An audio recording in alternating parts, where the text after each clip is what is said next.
Et alors, qu'est-ce que tu veux qu'on fasse avec cette histoire que tu viens de raconter? Tout simplement que la vitamine D ne sert pas qu'aux os, elle aide aussi à la croissance capillaire. Alors, si vous connaissez un bébé en détresse capillaire, vous savez quoi faire. Renforce les os et les dents.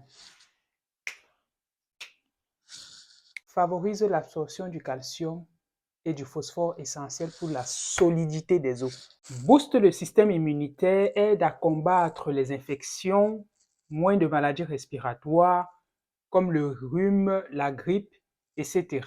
Régule la réponse immunitaire, joue un rôle contre les maladies auto-immunes, diabète de type 1, sclérose en plaques, etc. Protège le cerveau, améliore la bonne humeur, favorise la production de sérotonine, l'hormone du bonheur, réduit le stress et l'anxiété, réduit les risques d'hypertension artérielle, améliore la santé musculaire et réduit la fatigue, renforce les muscles. Dans cette vidéo, je me propose de vous donner des caractéristiques essentielles pour vous permettre de mieux choisir votre vitamine D en toute connaissance de cause. Mais avant, laissez-moi vous raconter une petite histoire. Il était une fois un adorable bébé, avec des joues toutes rondes, un sourire craquant, mais un léger problème. Il était chauve comme un œuf. Papa et maman essayaient tout. Huile magique, huile de massage, rien n'y faisait. Les cheveux refusaient de pousser. On aurait dit qu'il faisait la grève, comme la société de chemin de fer quelque part ici. Suivez mon regard. Las de ne pas voir leurs efforts porter du fruit, les parents commençaient à désespérer, jusqu'à ce que grand-mère sage arrive avec une révélation. Mamie prit le bébé dans ses bras et dit, ce qu'il lui faut, c'est du soleil. Et voici la recette de Mamie sage. Un peu d'exposition au soleil, une alimentation équilibrée et riche en vitamine D. Boum!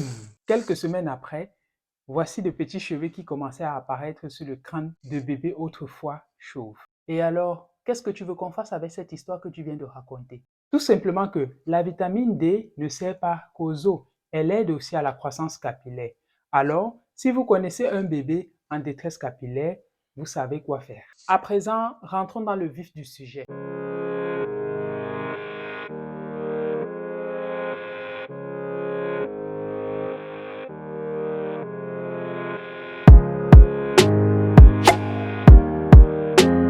Bonjour et bienvenue sur cette chaîne.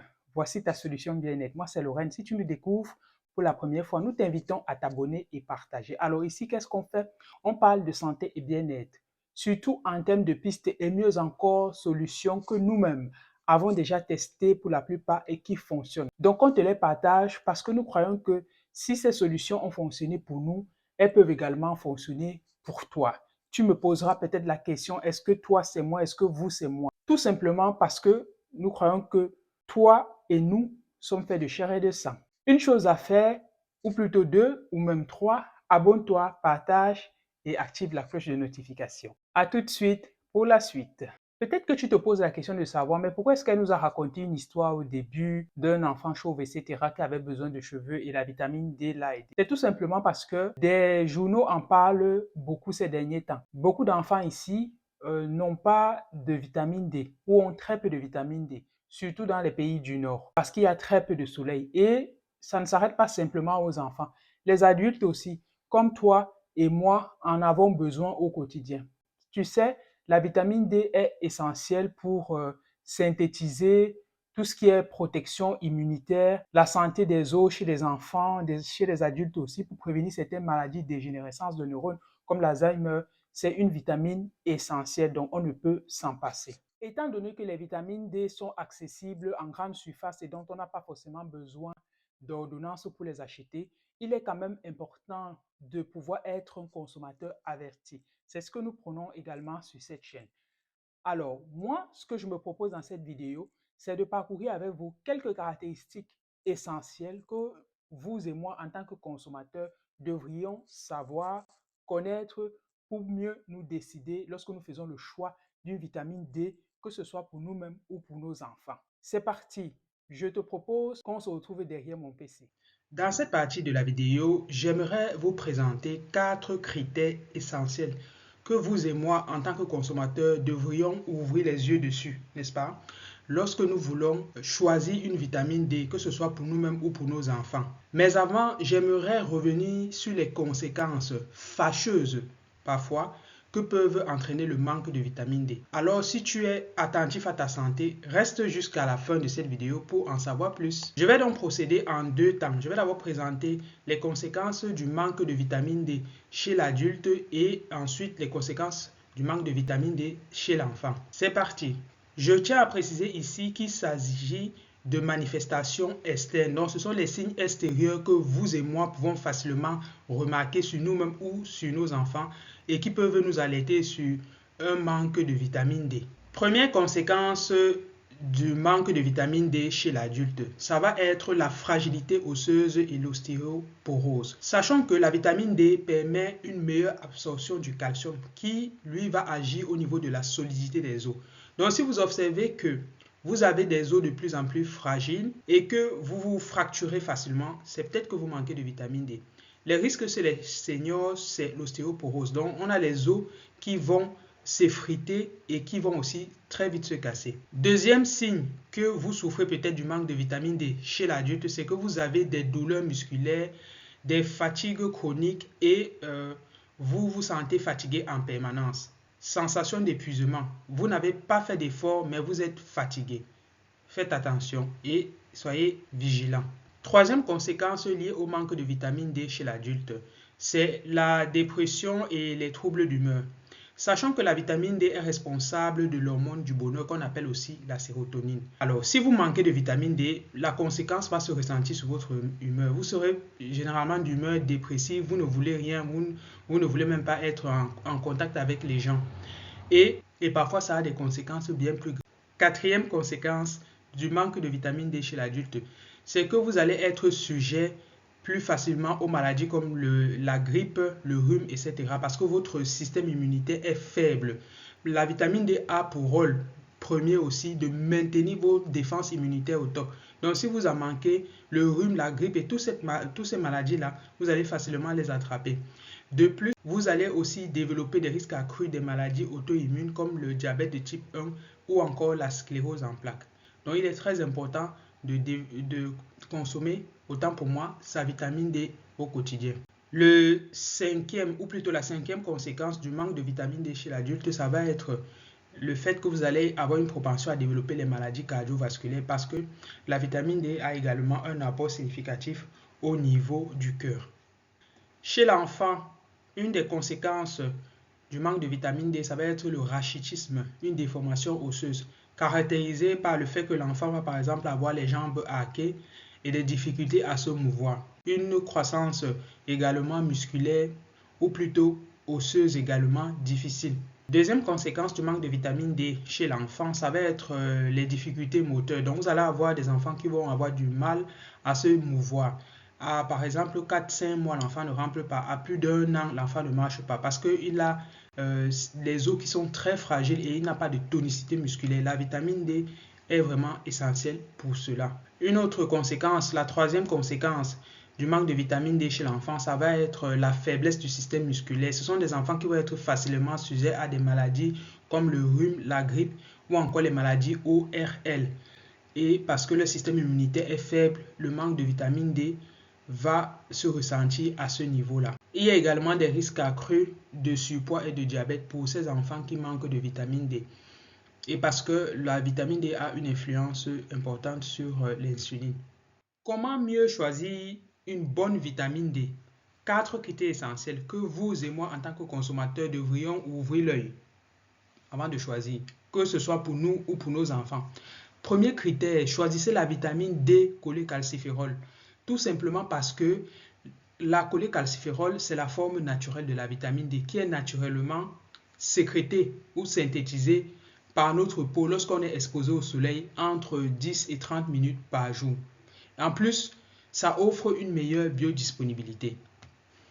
Comme j'ai dû le souligner principalement, la vitamine D agit au niveau de l'absorption du calcium, du phosphore, ce qui va permettre une meilleure ossature et au niveau des dents également, ça va renforcer les dents, renforcer l'émail, surtout chez les enfants qui apprennent encore, dont le développement moteur est encore en croissance. La vitamine D soutient également et protège notre système immunitaire, maintient l'organisme, le défend contre les infections et les inflammations. Donc c'est une vitamine essentielle, c'est non négociable, il faut en avoir. Deuxième critère essentiel que vous devez regarder avant de choisir votre vitamine D, c'est le mode d'absorption.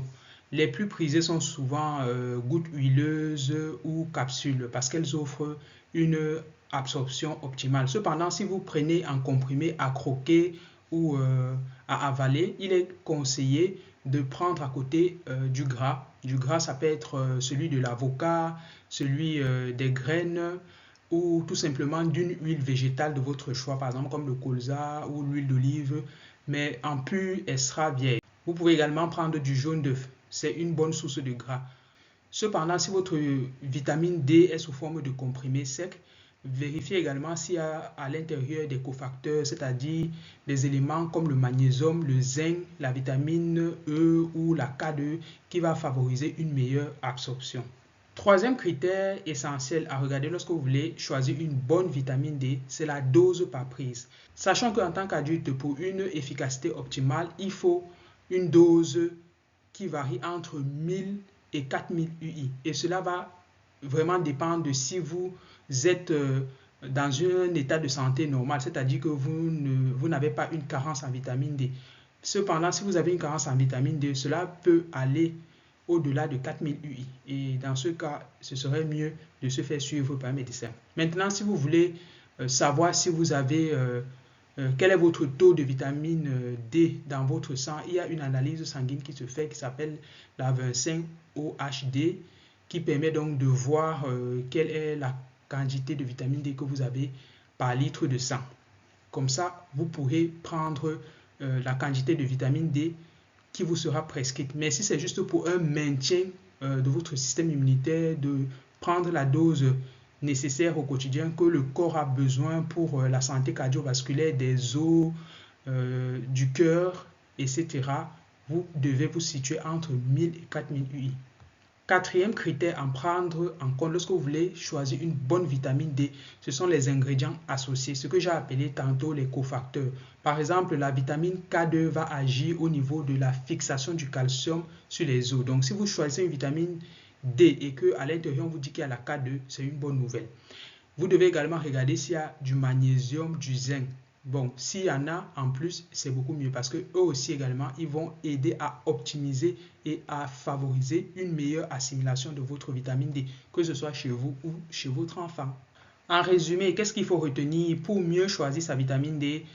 Il faut que ce soit une vitamine D3 cholécalciférol, tout simplement parce que c'est la forme naturelle de la vitamine D, synthétisée naturellement par notre peau sous l'effet du soleil, et que lorsqu'on la prend en complément alimentaire, elle est mieux assimilée, mieux absorbée que la D2 par exemple, la vitamine D2.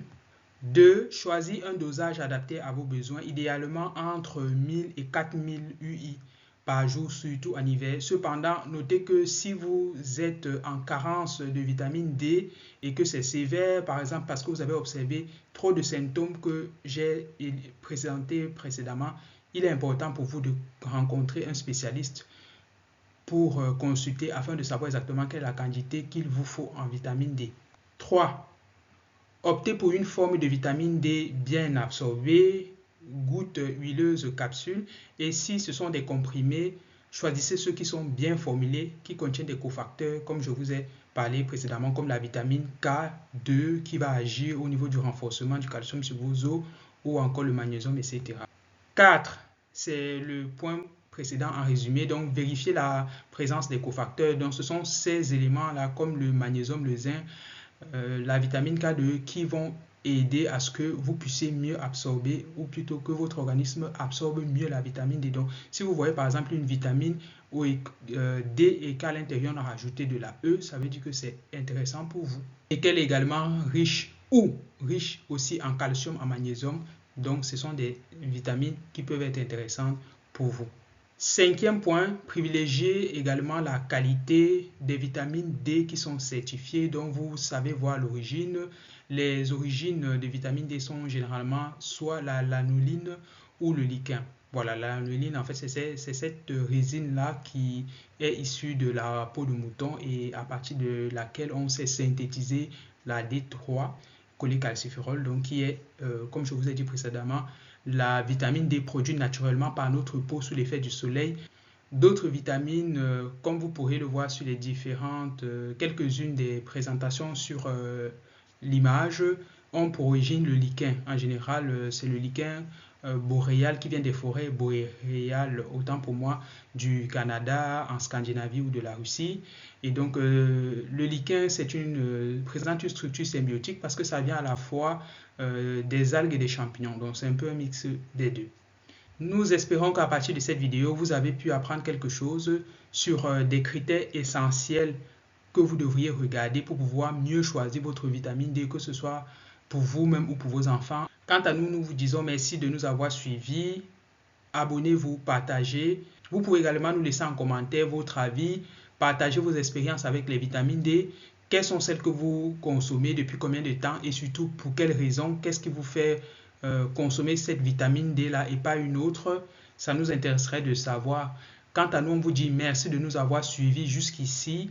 On espère que ce type de contenu vous intéresse. Laissez-nous également un commentaire à ce propos ou des sujets que vous aimeriez qu'on aborde de façon pratico-pratique, surtout pour faire des choix éveillés et des choix éclairés. Quant à nous, on vous dit à bientôt dans une autre vidéo bien-être et santé au naturel avec des expériences concrètes.